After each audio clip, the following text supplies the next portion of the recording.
മറന്നാൽ എന്ന മാനസികാരോഗ്യ ചർച്ചയുടെ ഇന്നത്തെ എപ്പിസോഡിലേക്ക് എല്ലാ പ്രേക്ഷകർക്കും ഹൃദ്യമായ സ്വാഗതം. പതിവ് പോലെ ഇന്ന് നമ്മളോടൊപ്പം വിൻസേഷ്യൻ സഭാംഗവും ക്ലിനിക്കൽ സൈക്കോളജിസ്റ്റുമായ സിസ്റ്റർ ഡോക്ടർ ഡോണ തോട്ടത്തിലുണ്ട്. സിസ്റ്ററെ ഏറെ സ്നേഹത്തോടെ നമുക്ക് ചർച്ചയിലേക്ക് സ്വാഗതം ചെയ്യാം. സ്വാഗതം സിസ്റ്റർ. കൂടാതെ ഇന്ന് നമ്മളോടൊപ്പം ആയുർവേദ ഡോക്ടറും കൗൺസിലറുമായിട്ടുള്ള ഡോക്ടർ ടോം പയ്യപ്പിള്ളി സാർ കൂടിയുണ്ട്. സാറിനെയും ഏറെ സ്നേഹത്തോടെ നമുക്ക് ചർച്ചയിലേക്ക് സ്വാഗതം ചെയ്യാം. സ്വാഗതം സാർ. സിസ്റ്റർ, നമ്മുടെ മനഃശാസ്ത്രത്തിൽ നൊസ്റ്റാൾജി അഥവാ ഗൃഹാതുരത്വം എന്നൊരു കാര്യമുണ്ടല്ലോ. ഇതിന് എത്രമാത്രം പ്രാധാന്യമുണ്ട്? അത് നമ്മുടെ ഭൂതകാല അനുഭവങ്ങൾ നമ്മുടെ ജീവിതത്തെ എങ്ങനെയാണ് സ്വാധീനിക്കുന്നത്? അതിനെക്കുറിച്ചൊരു ചർച്ചയായാലോ? തീർച്ചയായിട്ടും നൊസ്റ്റാൾജിയ എന്ന ഒരു വാക്ക് കേൾക്കുമ്പോൾ തന്നെ, അതായത് ഒരു ഗൃഹാതുരത്വം എന്ന് കേൾക്കുമ്പോഴത്തേക്ക് തന്നെ നമ്മളിലൊരു ഒരു പീസ് ഓഫ് മൈൻഡ് തന്നെ വരുന്ന ഒരു കാര്യമാണ്. ഇതിൽ psychology the power of nostalgia എന്ന് പറയും. അതായത് ഒരു ഗൃഹാതുരത്വത്തിൻ്റെ ശക്തി, അല്ലെങ്കിൽ ഒരു ഗൃഹാതുരത്വത്തിൻ്റെ ഒരു സോഫ്റ്റ്നെസ്, അല്ലെങ്കിൽ ഒരു സന്തോഷം എന്നൊക്കെ നമുക്ക് പറയാനായിട്ട് സാധിക്കും.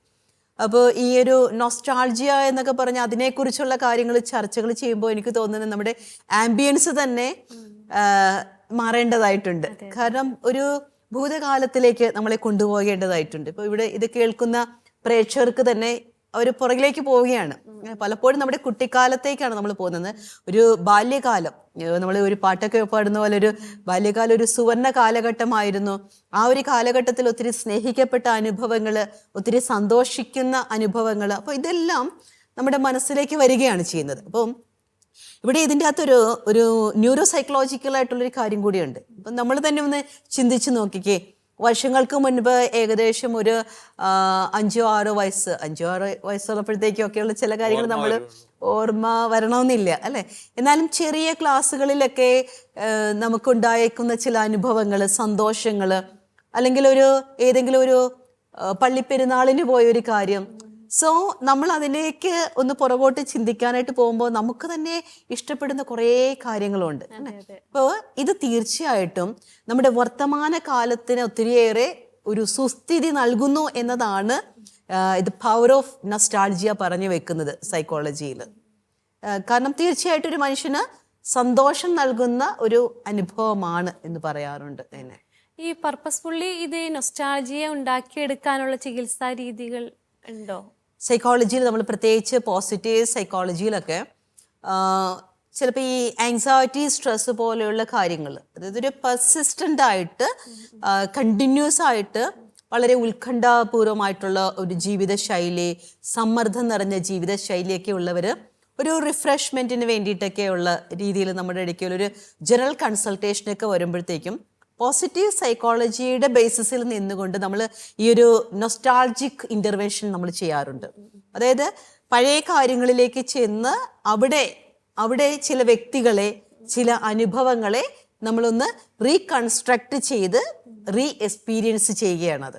അപ്പോൾ ആ ഒരു എക്സ്പീരിയൻസ് ചെയ്യുന്നത് വഴി അയാളുടെ ഹാപ്പിനെസ് ലെവൽ, അതായത് അയാളിൽ ഉണ്ടാകുന്ന ന്യൂറോ ട്രാൻസ്മിറ്റേഴ്സിലെ, അതായത് ഡോപ്പമൈൻ, അതുപോലെ തന്നെ സെറട്ടോണിൻ പോലെയുള്ള സന്തോഷം നൽകുന്ന ന്യൂറോ ട്രാൻസ്മിറ്ററുകളെ കൂടുതൽ ഉൽപ്പാദിപ്പിക്കപ്പെടുന്നതായിട്ടും അത് ബോഡിയിൽ ഒരു ഹാപ്പിനെസിന്റെ ചേഞ്ചസ് വരുത്തുന്നതായിട്ടെല്ലാം ന്യൂ സ്റ്റഡീസ്, റിസർച്ചസ്. ചെറുപ്പത്തിലുള്ള ഒരു ഫോട്ടോ, അല്ലെങ്കിൽ നമ്മൾ കുഞ്ഞുനാളിൽ പലരും ചേർന്ന് നിൽക്കുന്ന ഫോട്ടോ ഒക്കെ ഒരുമിച്ച് കാണുകയും ചെയ്യുന്ന നേരത്ത് ചിലപ്പോൾ ആ ദിവസം നമുക്ക് വളരെയധികം സങ്കടത്തിലും വിഷമത്തിലും ഇരിക്കുന്ന ദിവസമായിരിക്കാം. പക്ഷേ ഇത് പരസ്പരം കാണുകയും അതിനെക്കുറിച്ചുള്ള കമൻസുകളൊക്കെ കേൾക്കുമ്പോൾ ആ പല ഓർമ്മകളിലേക്ക് നമ്മളെ അത് നയിക്കുന്നുണ്ട്. അത് തന്നെ നമ്മുടെ വളരെ വിഷമത്തിലിരിക്കുന്ന സമയത്താണ് നമ്മളത് നോക്കുന്നതെങ്കിലും നമ്മളിൽ ഹാപ്പി ഹോർമോൺസൊക്കെ ഡെവലപ്പ് ചെയ്ത് അത് മനസ്സിന് വളരെയധികം കംഫോർട്ടബിൾ ആക്കുന്ന ഒരുപാട് വ്യക്തികളുമായിട്ട് നമുക്ക് സംസാരിക്കുമ്പോൾ മനസ്സിലാക്കാൻ പറ്റും. ഇതൊരു ചികിത്സാ രീതിയായിട്ട് തന്നെ എടുക്കാൻ പറ്റണം എന്നുള്ളതാണ് എനിക്ക് തോന്നുന്നത്.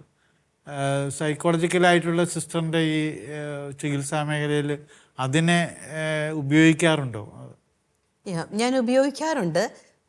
ഇതിൻ്റെ അകത്ത് ഈ ഗ്രീഫ് തെറാപ്പിയിൽ തന്നെ, തെറാപ്പികളിൽ പലതും നമുക്ക് സിസ്റ്റമാറ്റിക് ആയിട്ടുള്ള കാര്യങ്ങളുണ്ട് എങ്കിലും ബൈ ഒരു പ്രൊഫഷണൽ സ്കില്ല് വെച്ചുകൊണ്ട് തന്നെ നമ്മൾ ആഡ് ചെയ്യുന്ന ചില ഇൻ്റർവെൻഷൻസ് ഉണ്ട്.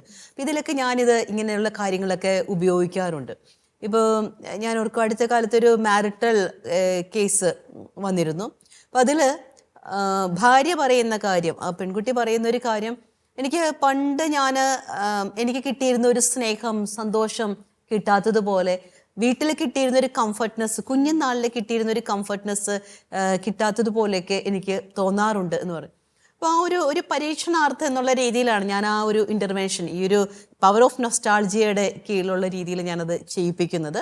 അപ്പോൾ എനിക്ക് തോന്നുന്ന ഒരു 2-3 സിറ്റിംഗ് കഴിഞ്ഞപ്പോഴത്തേക്കും തന്നെ എനിക്ക് മനസ്സിലായി, ഈ ഒരു നൊസ്റ്റാൾജിക് അനുഭവങ്ങളിലേക്ക് ആളെ കടത്തിവിട്ട് അയാളിൽ ആ ഒരു എക്സ്പീരിയൻസ് വരുത്തിയതിന് ശേഷം വർത്തമാനകാലവുമായിട്ട്, അതായത് പ്രസന്റ് കണ്ടീഷനുമായിട്ട് ഒന്ന് അഡാപ്റ്റ് ചെയ്യാൻ, അഡ്ജസ്റ്റ് ചെയ്യാനായിട്ട് നോക്കുമ്പോൾ ഒത്തിരി മാറ്റങ്ങൾ വരുന്നുണ്ട്, എളുപ്പമാകുന്നുണ്ട് ആ ഒരു കാര്യം. ഇപ്പൊ ചില സാഹചര്യങ്ങളിൽ നമുക്ക് ആങ്സൈറ്റി, സ്ട്രെസ് ഒക്കെ കൂടുതലായിട്ട് നിൽക്കുന്ന ഒരു സാഹചര്യത്തിൽ നമുക്ക് ചിലപ്പോൾ ഒരു CBTയുടെ, അതായത് കോഗ്നിറ്റീവ് ബിഹേവിയർ തെറാപ്പിയുടെ അതേ മൊഡ്യൂൾ നമുക്ക് ഉപയോഗിക്കാൻ പറ്റിയെന്ന് വരില്ല. അപ്പോൾ അവിടെയൊക്കെ നമുക്ക് കുറച്ച് ഇമാജിനേഷൻ, വിഷ്വലൈസേഷൻ ഒക്കെ നമുക്ക് ഉപയോഗിക്കാനായിട്ട് സാധിക്കും. അപ്പോൾ ഇത് ഞാനത് പ്രാക്ടീസ് ചെയ്യിപ്പിച്ചു, ഗൈഡഡ് ഇമേജറി വഴി അത് പ്രാക്ടീസ് ചെയ്യിപ്പിച്ചു. അതിനുശേഷം ഞാൻ ഹസ്ബൻഡിനോട് ഞാൻ പറഞ്ഞു, ഇങ്ങനെയുള്ള ചില കാര്യങ്ങൾ, അതായത് നമ്മൾ പറയുന്ന ഓരോ മനുഷ്യർക്കും ഓരോരുത്തരെയും പിടിച്ചു കുലുക്കുന്ന ചില അനുഭവങ്ങളുണ്ടാകും, അല്ലെങ്കിൽ ചില സന്ദർഭങ്ങൾ, ചില വ്യക്തികളുണ്ടാവും. അപ്പം ആ ഒരു വ്യക്തിയുടെ പേര് പറഞ്ഞാൽ മതി, അല്ലെങ്കിൽ ആ ഒരു സംഭവം പറഞ്ഞാൽ മതി, അയാൾ അതിലേക്ക് പോകുന്നതായിട്ട് നമുക്ക് മനസ്സിലാക്കാനായിട്ട് സാധിക്കും. അപ്പോൾ ഇതുപോലെയുള്ള ചില ഇവൻറ്റുകളെ ഞാൻ കാണിച്ചു കൊടുത്തു. ഓക്കെ, ഇന്ന ഇവൻറ്റുകൾ പുള്ളിക്ക് ഹാപ്പിനെസ് ഉണ്ടാക്കുന്നുണ്ട്. സോ നിങ്ങൾ ആ ഒരു കാര്യം ഇപ്പോൾ പുള്ളിയായിട്ട് സംസാരിക്കുമ്പോഴോ, അല്ലെങ്കിൽ പുള്ളി ഭയങ്കരമായിട്ട് ഇറിറ്റേറ്റഡ് ആയിട്ട്, അജിറ്റേറ്റഡ് ആയിട്ടൊക്കെ ഇരിക്കുന്ന സമയങ്ങളിൽ ഈ ഒരു സംവിധാനത്തിലേക്ക്, അല്ലെങ്കിൽ ഇങ്ങനെ ഒരു ഭൂതകാല സ്മരണയിലേക്ക് കൊണ്ടുപോയാൽ ഉപകരിക്കപ്പെടും. അവിടെയൊക്കെ ടൂറ് പോയ കാര്യമൊക്കെ കുറച്ചും കൂടി ഇപ്പം നമ്മളെ സംബന്ധിച്ച് കൊച്ചുനാളിൽ, ഇപ്പം മേ ബി നമ്മുടെയൊക്കെ കുഞ്ഞുനാളില് ഇന്ന് നമുക്ക് കിട്ടുന്ന രീതിയിലുള്ള ഒത്തിരി അപ്ഡേറ്റഡ് ആയിട്ടുള്ള വേർഷൻസിലുള്ള കാര്യങ്ങളൊന്നും ചിലപ്പോൾ ഉണ്ടായി കാണുകയില്ല. ചെറിയ കാര്യങ്ങളായിരിക്കും, പക്ഷെ അതൊക്കെ എന്തെല്ലാം പവറാ നമുക്കുണ്ടാക്കി. യാത്രകളും കളിയും അമ്മ വീടും എല്ലാം നമ്മുടെ മനസ്സിലേക്ക് ഓർമ്മ വരാം. നൊസ്റ്റാൾജിയ എന്ന് പറയുമ്പോൾ ഊഞ്ഞാലും സന്തോഷം വരുത്തുന്നത്, കുഞ്ഞിപ്പുര കെട്ടി കളിക്കുന്നതോ, പിന്നെ അതുപോലെ ഈവൻ പേരുകൾ പോലും കുഞ്ഞുനാളിൽ നമ്മൾ വിളിച്ചുകൊണ്ടിരുന്നു. ഇപ്പം ചിലരുടെയൊക്കെ റിലാക്സേഷൻ തെറാപ്പിയിലേക്കൊക്കെ നമ്മൾ പോകുമ്പോൾ അതിന് മുൻപ് അവരെ ഒന്ന് കാം ഡൗൺ ആക്കാൻ വേണ്ടിയിട്ട്, അവരെ നമ്മളൊന്ന് റിലാക്സ്ഡ് ആക്കാൻ വേണ്ടിയിട്ടൊക്കെയുള്ള ഒരു പ്രോപ്പർ, അതായത് ഇനിഷ്യേഷനിലൊക്കെ നമ്മൾ ഇതേപോലെ അവർക്ക് ഇഷ്ടപ്പെട്ട, അവർ പണ്ട് അവരെ വിളിച്ചിരുന്ന പേരുകൾ പോലുമൊക്കെ ചോദിച്ചെഴുതി വെച്ചിട്ട് നമ്മൾ ആ റിലാക്സേഷൻ, ആ ഒരു പ്രൊസീജിയറിലേക്ക് കടന്നു പോകുമ്പോൾ ഇവരെ അങ്ങനെ ഒരു പേര് വിളിക്കുന്നു. അതൊക്കെ അവർക്ക് ഭയങ്കരമായിട്ടുള്ള ഒരു വെൽബീയിങ്, അല്ലെങ്കിൽ ഒരു കണ്ടന്റ്മെന്റ് ഉണ്ടാക്കുന്നതായിട്ട് എനിക്ക് തോന്നിയിട്ടുണ്ട്. ഇത് പറഞ്ഞപ്പോഴാണ് നമുക്ക് നൊസ്റ്റാൾജി അല്ലെങ്കിൽ ഗൃഹാതുരത്വം എന്ന് പറയുന്ന നല്ല ഓർമ്മകളിലേക്ക് നമ്മൾ പോകുന്നുണ്ട്. ഒരുപാട് നനുത്ത ഓർമ്മകൾ, നല്ലൊരു എന്താ പറയുക, രസകരമായിട്ടുള്ള ഓർമ്മകളുണ്ട്. ഇതുപോലെ തന്നെ പല തിക്താനുഭവങ്ങളും നമുക്ക് ഭൂതകാലത്തിൽ ഉണ്ടായിട്ടുണ്ടാവാം. ഇത് നമ്മുടെ വർത്തമാനകാലത്തെ ബാധിക്കുമോ? ഇപ്പം നമ്മൾ പെട്ടെന്നൊരു ഡിറക്റ്റ്ലി നമ്മൾ നോക്കിക്കഴിഞ്ഞാൽ നമ്മൾ ഓർക്കും, അയ്യോ എനിക്ക് അന്നുണ്ടായ തിക്ത അനുഭവങ്ങൾ ഞാൻ ഓർത്തു കഴിഞ്ഞാൽ ഞാൻ അങ്ങ് ഡെസ്പായി പോകും, അതുകൊണ്ട് എനിക്ക് ഓർക്കണ്ട എന്നൊക്കെ പറയും. പക്ഷേ നമ്മൾ അതിനൊരു പ്രാക്ടിക്കൽ സെൻസിലേക്ക്, അതായത് ഒരു മനഃശാസ്ത്രപരമായിട്ടുള്ള ഒരു സെൻസിലൂടെ നമ്മളത് കണ്ടു പോകുമ്പോൾ നമ്മളൊന്ന് ഓർത്ത് നോക്കിക്കേ, അതായത് ഭൂതകാലത്തിൽ, നമ്മുടെ പാസ്റ്റ് കടന്നു പോയ ഒരു കാലഘട്ടത്തിൽ നമ്മൾ അനുഭവിച്ച വിഷമങ്ങൾ, മേ ബി ചിലപ്പോൾ ഭക്ഷണം ഇല്ലായിരുന്നു, അല്ലെങ്കിൽ നമുക്ക് ഇഷ്ടപ്പെട്ടൊരു ഫുഡ് തരാൻ വേണ്ടിയിട്ട് അന്ന് വീട്ടിൽ അതിനുള്ള സാഹചര്യമില്ലായിരുന്നു, അല്ലെങ്കിൽ നമ്മളെ ആ ഒരു സമയത്ത് സ്നേഹിക്കേണ്ട ഒരാളിൽ നിന്ന് സ്നേഹമല്ല, അതിനേക്കാൾ ഉപരി ശാസനങ്ങളും വിഷമങ്ങളൊക്കെയാണ് നമുക്ക് കിട്ടിയിരുന്നത്. അപ്പം അത് ഓർക്കുമ്പോൾ നമുക്കൊരു വിഷമം പോലെ വന്നുവെങ്കിലും നമ്മളതിനെ ഒന്ന് ഓർത്ത് നോക്കിക്കേ, ആ ഒരു കാലഘട്ടത്തെയും മറികടക്കാൻ സാധിക്കുന്ന, അതിനെ തരണം ചെയ്യാൻ സാധിക്കുന്ന ഒരു ഊർജം എനിക്കുണ്ടായിരുന്നു. അല്ലെങ്കിൽ അതിൽ നിന്ന് അതിനെ തരണം ചെയ്ത് ഇന്ന് ഞാനിപ്പോൾ ആയിരിക്കുന്ന ഒരു അവസ്ഥയിലേക്ക് നമ്മളെ കൊണ്ടെത്തിച്ച ചില അനുഭവങ്ങള്, നിയോഗങ്ങള്, നിമിത്തങ്ങള് നമ്മുടെ ജീവിതത്തിൽ സംഭവിച്ചു. അപ്പോൾ നമുക്കവിടെ ഒത്തിരിയേറെ വ്യക്തികള് ദൈവത്തിന്റെ രൂപത്തില് വന്നു. അപ്പോൾ നമ്മളെ കടത്തിക്കൊണ്ടുപോയി. ഇപ്പം നമ്മൾ പറയുന്ന ഒരു പാലം കടന്നു കഴിഞ്ഞ് നമ്മൾ അപ്പുറത്ത് വന്ന് നിന്നിട്ട് എൻ്റെ ദൈവമേ ഇത്രയും വലിയൊരു പാലമാണോ ഞാൻ കടന്നത് എന്ന് പറഞ്ഞ് ചിന്തിക്കുമ്പോൾ നമുക്കൊരു പേടി ഉണ്ടാകുന്നുണ്ടെങ്കിലും അതിൻ്റെ അപ്പുറത്ത് സൈമൾട്ടേനിയസ്ലി നമുക്ക് ഉണ്ടാകുന്നൊരു കാര്യം, സോ ഐ ഓവർകം ദാറ്റ്. അതിനെ ഞാൻ മറികടന്നു. So that is known as ഒരു റെസിലിയൻസ്, അതായത് ഒരു അതിജീവനം. ഈ നെഗറ്റീവ് ഫീലിങ്ങുകളെല്ലാം കിടക്കുന്നത് ഉപബോധ മനസ്സിൽ ആണോ അതോ അബോധ മനസ്സിലാണോ? നമുക്ക് അതിന്റെ ഒരു ബോധ മനസ്സിലുമുണ്ട്. അതുകൊണ്ടാണല്ലോ ഓർമ്മകളിലേക്ക് പോകുമ്പോൾ അത് വരുന്നത്. തീർച്ചയായിട്ടും ഉപബോധ മനസ്സിൽ അതിനെ ഒരു വിഷമമായിട്ട് നമ്മൾ ഇട്ടിരിക്കുന്നു.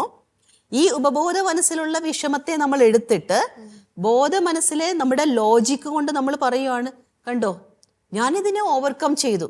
ഇപ്പൊ ചിലരൊക്കെ പറയും, എനിക്ക് എന്നെ സ്നേഹിക്കാൻ എനിക്ക് അമ്മയില്ലായിരുന്നു, അമ്മയില്ലാത്തൊരു കാലഘട്ടത്തിലൂടെയാണ് ഞാൻ കടന്നു പോയത്. പക്ഷേ അമ്മയില്ലാത്ത കാലഘട്ടത്തിലൂടെ ഞാൻ കടന്നു പോയെങ്കിലും എന്നെ വളർത്താനുള്ള ഒരു അമ്മയുടെ സ്നേഹവും വാത്സല്യവും എനിക്ക് ലഭിച്ച പല സാഹചര്യങ്ങളും ഉണ്ടായിരുന്നു എന്ന് ഞാൻ മനസ്സിലാക്കുമ്പോൾ അതെന്നിൽ വരുന്നതൊരു വെൽബീയിങ്. പിന്നെ അമ്മയില്ലാത്തൊരു സാഹചര്യത്തിലൂടെ വളർന്നു വന്ന അതിലൂടെ ഒരു ഉത്തരവാദിത്ത ബോധവും അല്ലെങ്കിൽ സ്വയം ഒരു നിലനിൽപ്പിന് വേണ്ടി പ്രയത്നിക്കേണ്ട ഒരു അവസ്ഥയൊക്കെ അവരെ പലതും പഠിപ്പിച്ചിട്ടുണ്ടാവാം. അതാണ് നമ്മൾ ഈ ഭൂതകാലത്തിലേക്ക് പോകുമ്പോൾ അവിടുത്തെ തിക്താനുഭവങ്ങൾ ഓർത്തു എന്നോർത്ത് നമുക്കിപ്പോ അതൊരു വിഷമിക്കേണ്ട ഒരു അവസ്ഥയല്ല.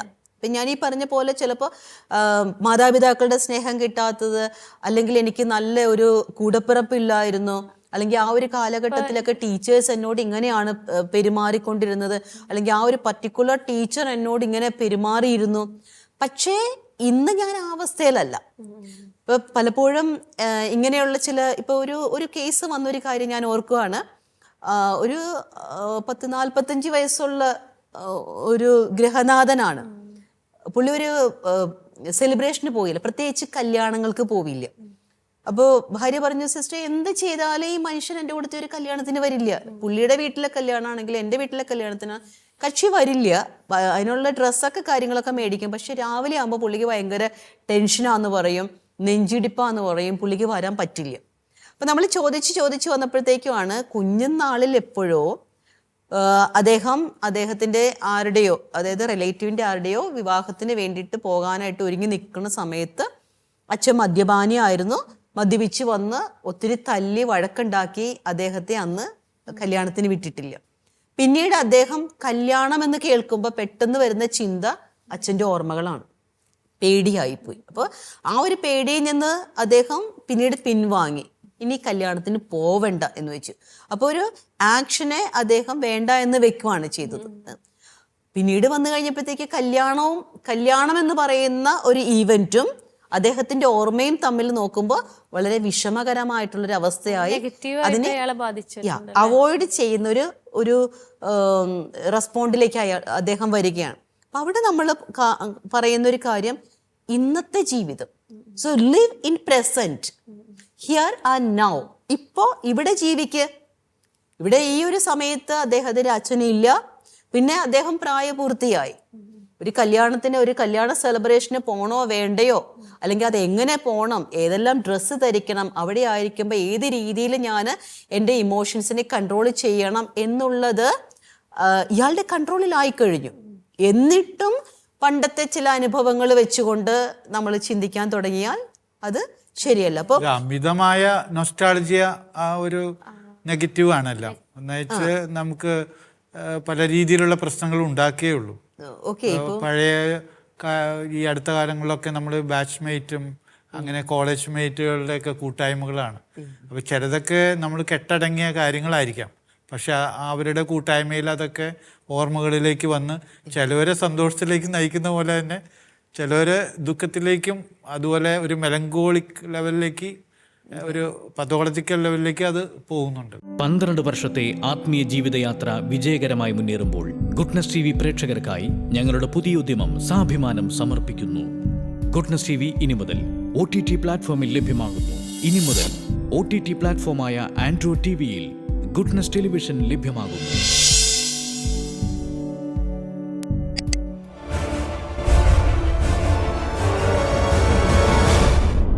Goodness.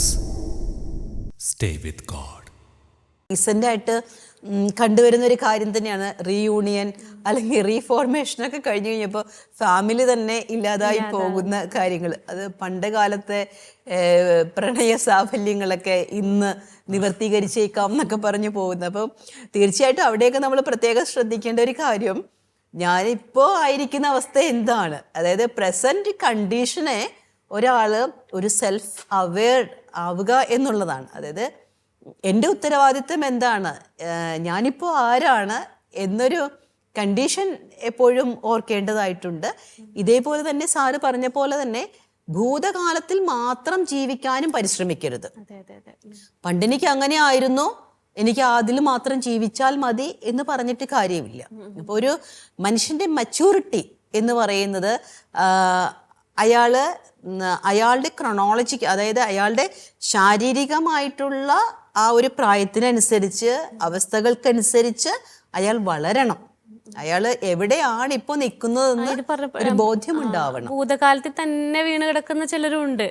അവർക്ക് ഉയർന്നു വരാനുള്ള ഒരു മോട്ടിവേഷൻ മാത്രമായിരിക്കണം ഈ ഭൂതകാലത്തിലെ അനുഭവങ്ങൾ, അല്ലേ? അതാണ് ഇപ്പോൾ എല്ലാ സമയവും എല്ലാ ദിവസവും ഞാൻ എന്നെ പണ്ട് അമ്മ കുളിപ്പിച്ച കാര്യം, ഭക്ഷണം തന്ന കാര്യം, അല്ലെ അമ്മ പറഞ്ഞ കഥകൾ, അതിൽ മാത്രം ജീവിക്കാനായിട്ട് നോക്കിയിരുന്നു കഴിഞ്ഞാൽ എനിക്ക് ഇന്ന് ജീവിക്കാൻ പറ്റില്ല.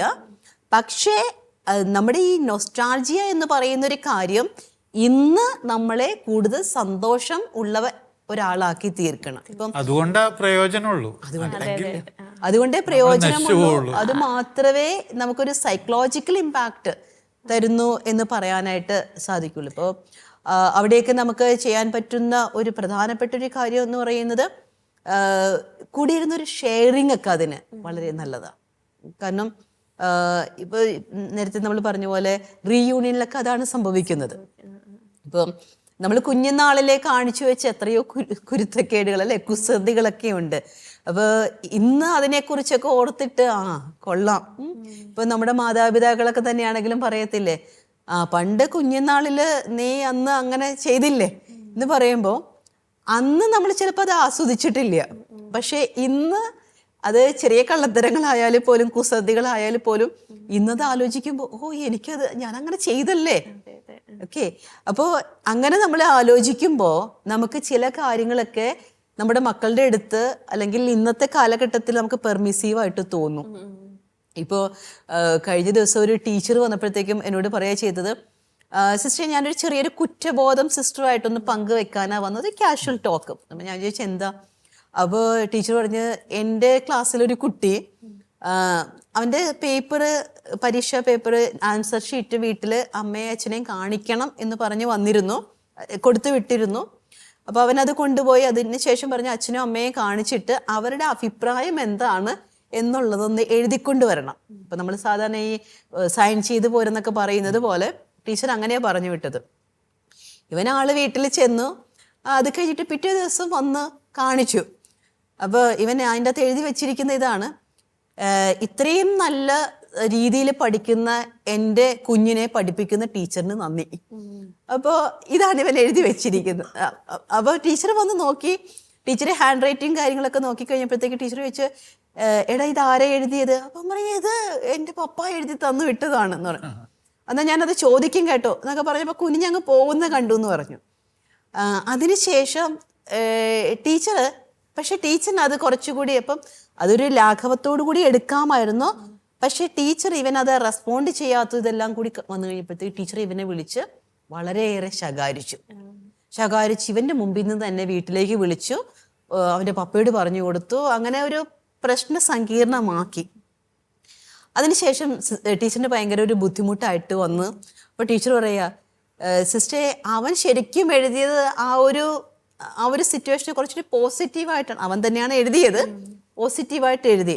പക്ഷെ ഞാനിപ്പോൾ ഓർക്കുന്നു, എനിക്കിതേപോലെ പ്രോഗ്രസ് കാർഡ് തന്നു വിട്ടിട്ട് എൻ്റെ മാർക്കുകളൊക്കെ കുറവായിരുന്നു, ഞാൻ തന്നെ സൈൻ ചെയ്ത് എൻ്റെ ടീച്ചറിനെ കൊണ്ട് കൊടുത്തു. ആക്ച്വലി ടീച്ചറിന് അത് മനസ്സിലായി ഞാനാണ് സൈൻ ചെയ്തത്, അതായത് ആ ടീച്ചറാണ് സൈൻ ചെയ്തതെന്ന് ആ ടീച്ചറിന് മനസ്സിലായെങ്കിലും ടീച്ചർ ഒന്നും മിണ്ടിയില്ല.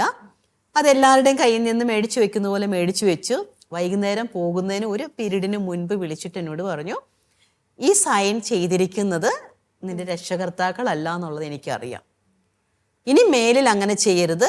പക്ഷേ ആ കുട്ടികളുടെ എല്ലാവരുടെയും മുൻപിൽ വെച്ച് ഞാനിത് പറഞ്ഞാൽ എന്നും എല്ലാ കാലത്തേക്കും അവരുടെ മനസ്സിൽ അത് ഓർമ്മയായിട്ട് നിൽക്കും, അതുകൊണ്ട് ഇനി അങ്ങനെ ചെയ്യാനായിട്ട് പാടില്ല എന്ന് പറഞ്ഞ് കറക്റ്റ് ചെയ്ത് വിട്ടു. ഇതുവരെയും എൻ്റെ ജീവിതത്തിൽ പിന്നീട് ഞാനത് അങ്ങനെ ചെയ്തിട്ടില്ല, ഞാൻ അങ്ങനെ സംഭവിച്ചിട്ടില്ല.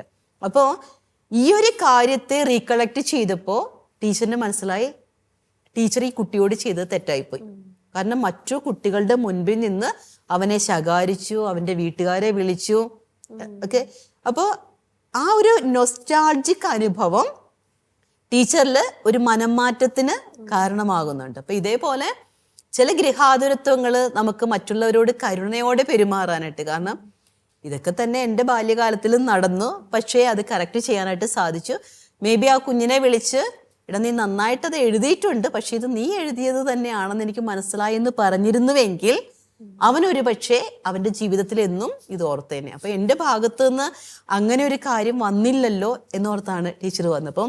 ഇതൊക്കെ ഒരു പവർ ഓഫ് നൊസ്റ്റാൾജിയയുടെ റിസൾട്ടാണെന്ന് ഞാൻ പറയും. അപ്പം ഇതേപോലെ നമ്മുടെ ഓരോരുത്തരുടെയും ജീവിതത്തിലും ഇതുപോലെ പലരും പലതും ക്ഷമിച്ചത് കൊണ്ടാണ് നമുക്ക് ഇന്നിവിടെ ആയിരിക്കാൻ സാധിക്കുന്നത്, അല്ലെങ്കിൽ പലരും പലതും നമുക്ക് പറഞ്ഞു തന്നത് കൊണ്ടാണ് നമുക്കിങ്ങനെ ആയിരിക്കാനായിട്ട് സാധിച്ചത്, അല്ലെങ്കിൽ എന്നിൽ തന്നെ ഉണ്ടായ ആ ഒരു എനർജി, ഊർജം, അല്ലെങ്കിൽ എൻ്റെ ഒരു സ്ട്രെങ്ത് അതുണ്ടായിരുന്നത് കൊണ്ടാണ് ഞാനിവിടെ ആയിരിക്കാനായിട്ട് സാധിക്കുന്നത്. അപ്പോൾ ഈ ഒരു റിയലൈസേഷൻ, അതായത് ഇങ്ങനെ ഒരു രീതിയിലുള്ള നമ്മുടെ ഒരു ചിന്ത നമുക്ക് മനസ്സിലാകുന്നത് നമ്മളെ ഒത്തിരി വളർത്തും. അപ്പോൾ പഠനങ്ങൾ തെളിയിക്കുന്നത് പോലെ തന്നെ നൊസ്റ്റാൾജിയ, അതായത് ഗൃഹാതുരത്വം എന്ന ഓർമ്മകൾ, അതായത് നമ്മുടെ ബാല്യകാലത്തിലെ പഴയ അനുഭവങ്ങളിലെ സ്മരണകൾ, മധുര സ്മരണകൾ നമുക്കൊരു സൈക്കോളജിക്കലായിട്ടുള്ള മനഃശാസ്ത്രപരമായ വെൽബീയിങ് ആണ്, ഒരു നല്ലൊരു സുസ്ഥിതിയാണ്,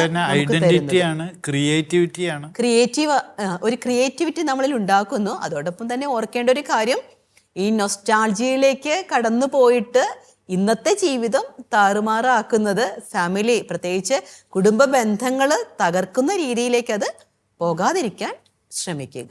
മനം തുറന്നാലെന്ന മാനസികാരോഗ്യ ചർച്ചയുടെ ഇന്നത്തെ എപ്പിസോഡ് ഇവിടെ അവസാനിക്കുകയാണ്. ചർച്ചയിൽ പങ്കെടുത്ത ഡോക്ടർ ഡോണ തോട്ടത്തിലിനും ഡോക്ടർ ടോം പയ്യപ്പിള്ളിക്കും ഏറെ സ്നേഹത്തോടെ നന്ദി അറിയിക്കുന്നു. അടുത്തയാഴ്ച ഇതേ ദിവസം ഇതേ സമയം പുതിയൊരു വിഷയവുമായി നമുക്ക് കണ്ടുമുട്ടാം. ഏവർക്കും നന്ദി, നമസ്കാരം.